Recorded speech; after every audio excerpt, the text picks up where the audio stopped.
ಭಾರತ ಪಾಕಿಸ್ತಾನದ ಮಧ್ಯೆ ಯುದ್ಧದ ಸನ್ನಿವೇಶ ನಿರ್ಮಾಣ ಆಗ್ತಾ ಇದ್ದಂತೆ ಈ ಐಪಿಎಲ್ ಮ್ಯಾಚ್ಗಳನ್ನು ರದ್ದು ಮಾಡಲಾಗಿತ್ತು. ಬಿಸಿಸಿಐ ಅಧಿಕೃತವಾಗಿ ಅದನ್ನ ಘೋಷಣೆ ಕೂಡ ಮಾಡಿತ್ತು. ಕ್ರಿಕೆಟ್ ಅಭಿಮಾನಿಗಳು ಎದುರು ನೋಡ್ತಾ ಇದ್ರು. ಹಾಗಾದ್ರೆ ಐಪಿಎಲ್ ಮ್ಯಾಚ್ಗಳನ್ನ ಮುಂದುವರಿಸಲಾಗುತ್ತಾ ಇಲ್ವಾ ಅನ್ನೋದು ಬಹುತೇಕರ ಕುತೂಹಲ ಆಗಿತ್ತು. ಬಟ್ ಇದೇ ತಿಂಗಳು 16ರಿಂದ ಐಪಿಎಲ್ ಪುನರಾರಂಭ ಆಗುವುದು ಫಿಕ್ಸ್ ಅಂತ ಇದೆ ಮೂಲಗಳು. ಬಟ್ ಬಿಸಿಸಿಐನಿಂದ ಅದು ಅಧಿಕೃತವಾಗಿ ಘೋಷಣೆ ಆಗ್ಬೇಕಷ್ಟೇ.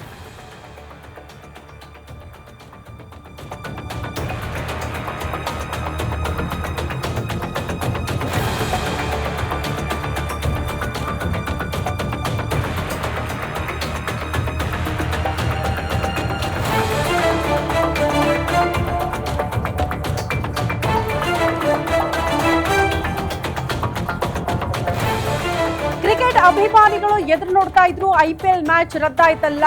ಭಾರತ ಮತ್ತು ಪಾಕಿಸ್ತಾನದ ಮಧ್ಯೆ ಯುದ್ಧದ ಸನ್ನಿವೇಶ ಇದ್ದಂತಹ ಕಾರಣದಿಂದ ಆಟಗಾರನ ಸೇಫ್ ಆಗಿ ತಮ್ಮ ಊರುಗಳಿಗೆ ಕರೆಸಿಕೊಂಡಿತ್ತು ಬಿಸಿಸಿಐ. ಕಾರಣ ಇಂಥ ಪರಿಸ್ಥಿತಿಯಲ್ಲಿ ಮ್ಯಾಚ್ ನಡೆಯೋದು ಕೂಡ ತೀರಾ ಕಷ್ಟ ಆಗಿತ್ತು.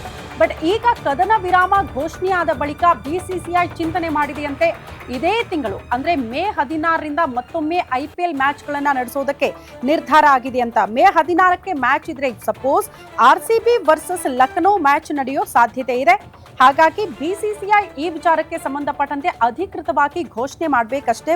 ಪ್ರಮುಖವಾಗಿ ಸೇಫೆಸ್ಟ್ ಪ್ರದೇಶ ಅಂದ್ರೆ ಅದು ದಕ್ಷಿಣ ಭಾರತ. ಸೊ ಅಲ್ಲಿ ಮ್ಯಾಚ್ ನಡೆಸೋದಕ್ಕೆ ನಿರ್ಧಾರ ಆಗಿದೆ ಅನ್ನೋದ್ರ ಡೀಟೇಲ್ಸ್ ಇದೆ.